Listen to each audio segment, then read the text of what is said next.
Good morning, ladies and gentlemen. I hope you're having a fantastic day. If you're new to the channel, my name is Parker Nierenstein, and this is Vehicle Virgins. Thanks to Omaze for sponsoring today's video. Check out omaze.com/VV. Now, over the years, I've been incredibly fortunate to have driven some of the coolest cars in the world. I actually have to pinch myself sometimes because I can't believe that I started out as a teenager that loved cars, never thought I'd be able to drive some of the cars that I've been able to with Vehicle Virgins. One of the most common questions I get is, what's the best car you've ever driven or ever reviewed? And while answering that question is incredibly difficult because, well, do you mean sports car or SUV, performance car, best daily driver? Here are 10 of the best cars I have ever reviewed. Shout out to Doug DeMuro for the inspiration on this video. You the man. First up is the BAC Mono. I drove it around Brands Hatch racetrack in England, and it redefined how much fun I thought you could have in a car. It was the lightest, most nimble performance car I had driven at the time, and the single seat layout was so damn cool. And in fact, you guys know how fast it is. It lapped Anglesey faster than a P1 GTR, but more than just the performance was the way the car made you feel. Being out there in the open and so low to the ground, it really is like a go-kart for adults. That single seat layout feels so special, it's almost like nothing else on the road, and that transmission, every time you shift, sounds like a bolt action rifle firing. The level of confidence it gives you behind the wheel is unbelievable, and the levels of grip and how hard that thing brakes is truly next level. The fact that it's so fast around the track and also is road legal in California is ridiculous. Next up is the Mclaren P1. Now, it's no secret that I'm a Mclaren fan. They're pushing the boundaries of technology, they're lightweight, they're incredibly fast, they're fun to drive, but the P1 is just next level. When you're behind the driver's seat, the induction noise from that roof scoop is absolutely insane. And having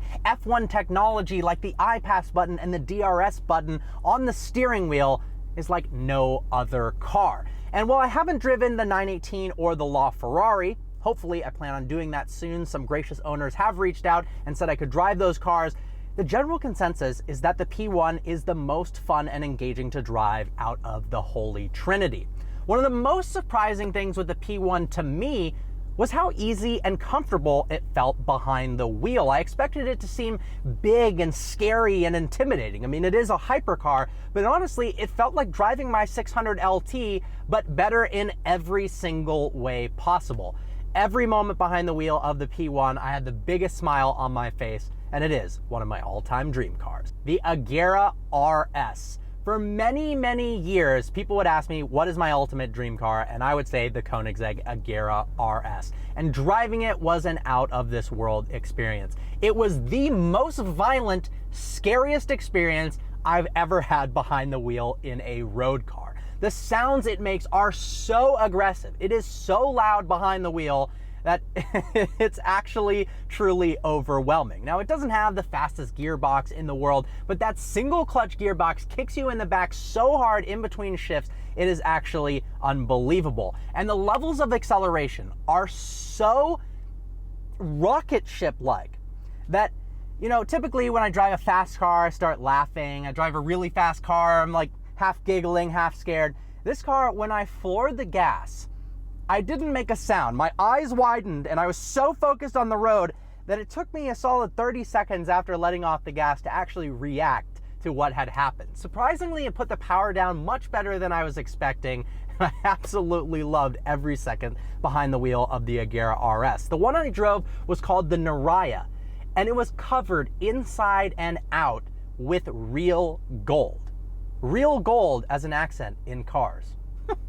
Only Koenigsegg. Before we go on to the next car, I want to give a special shout out to Omaze for sponsoring today's video. Thanks to Omaze, you can win a brand new BMW M4 Competition Coupe and $20,000 cash, all while benefiting an amazing charity, the Make-A-Wish Foundation. Over the last 40 years, Make-A-Wish Foundation has granted life-changing wishes to over 340,000 families across the world. Make-A-Wish gives hope and a brighter future to kids who truly need it, especially in these times. As you guys know, I had an absolute blast driving the new M4 competition. Yes, its kidney grills are unique, but its sculpted hood, sports suspension, carbon fiber roof, and advanced braking systems are top-notch. And for the first time, it makes over 500 horsepower. It's powered by a 3-liter twin-turbocharged inline-6 that makes 503 horsepower, can do 0 to 60 in 3.8 seconds, and goes on to a top speed of 180 miles an hour. The engine is mated to an 8-speed automatic transmission with paddles on the steering wheel, and of course, it's rear-wheel drive. The specific M4 you could win is finished in DeVite Gray Metallic. It's got 19-inch wheels in the front, 20s in the back,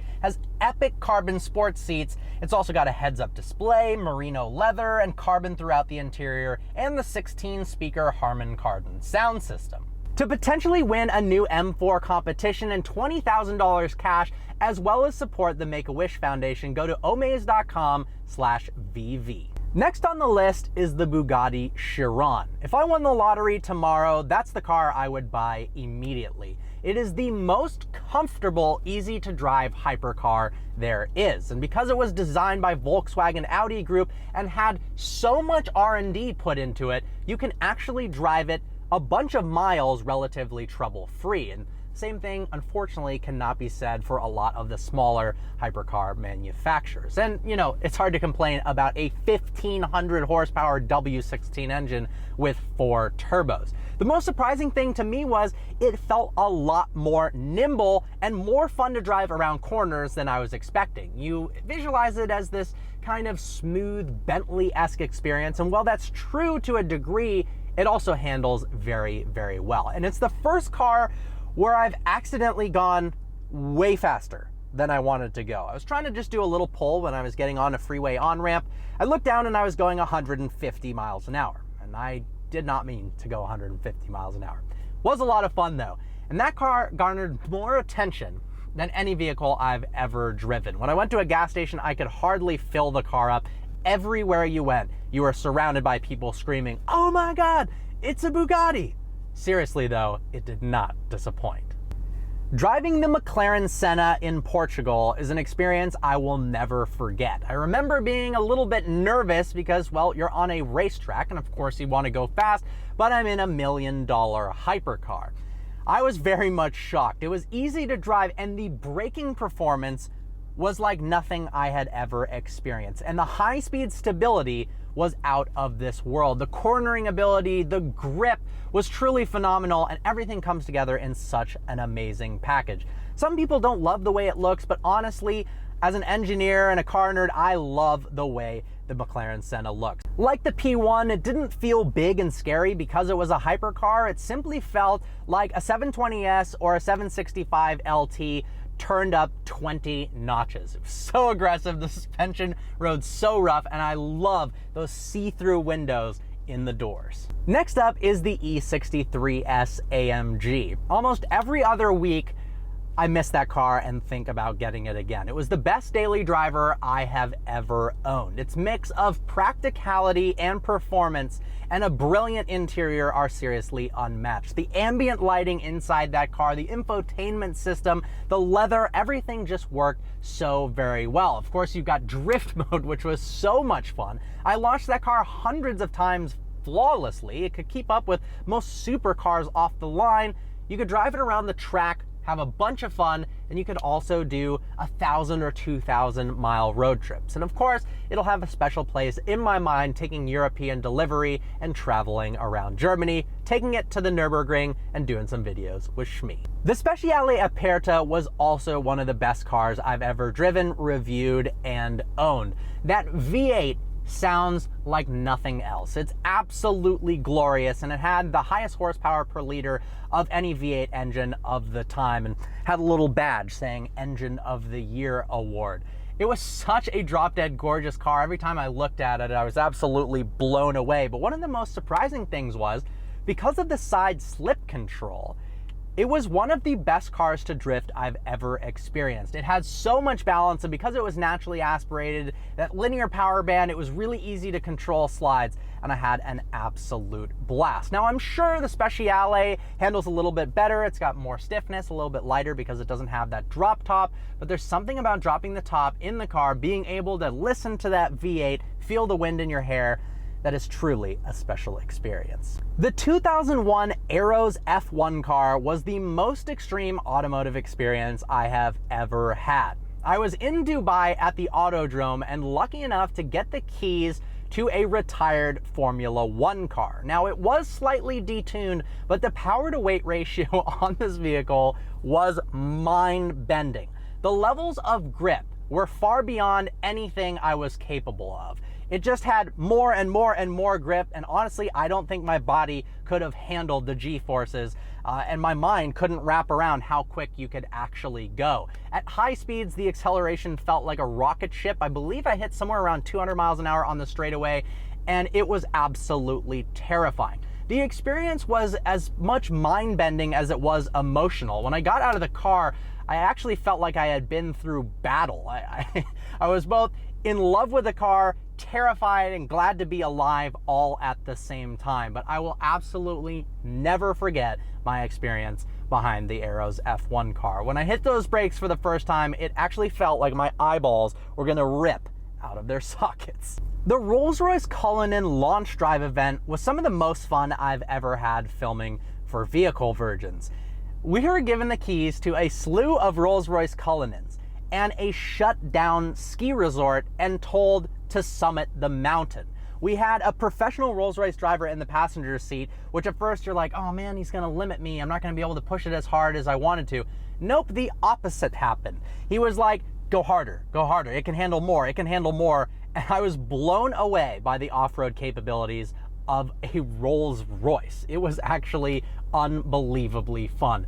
And there was all my favorite friends and automotive YouTubers out there that you guys watch, Shmee150, JWW, Seen Through Glass, Supercars of London, all of us together smiling at each other, laughing that we're doing this ridiculous adventure in a Rolls-Royce was so very much fun. And of course, it's one of the best daily drivers and commuters out there. Lastly is the Tesla Model 3 performance. There's no denying that hybrid technology and electric vehicles are the future, whether you like that or not. Obviously, as automotive enthusiasts, we love the sound of internal combustion engines, but eventually it is going to start shifting that way. And Tesla is pioneering the path to success. Finally, they are coming out with vehicles proving that you can have a good-looking, fun, relatively affordable, and very fast vehicle that's electric. It has a 20-stage traction control, and you can shift the power split from all the way front-wheel drive in increments to 50-50 split, and then all the way to rear-wheel drive where you can drift it. It's almost impossible to drift when it's 100% rear-wheel drive with traction all the way off because of that instant torque. But the performance for the money is extremely hard to beat. For $51,000, you can do 0 to 60 in 3.1 seconds, and it's just gonna get quicker and quicker. And there's something to be said about being able to floor it in complete silence so nobody can tell how fast you're going at all times. That hit off the line from electric motors is out of this world, and I can't wait to see the range of hypercars that are gonna come out and be all electric. Well guys, there you have it, 10 of the best cars I've ever reviewed on Vehicle Virgins. If you think I missed something, leave a comment in the comment section below. I think I might do a 10 worst cars I've ever reviewed on Vehicle Virgins, and then maybe some specific categories as well based on price or based on the type of vehicle.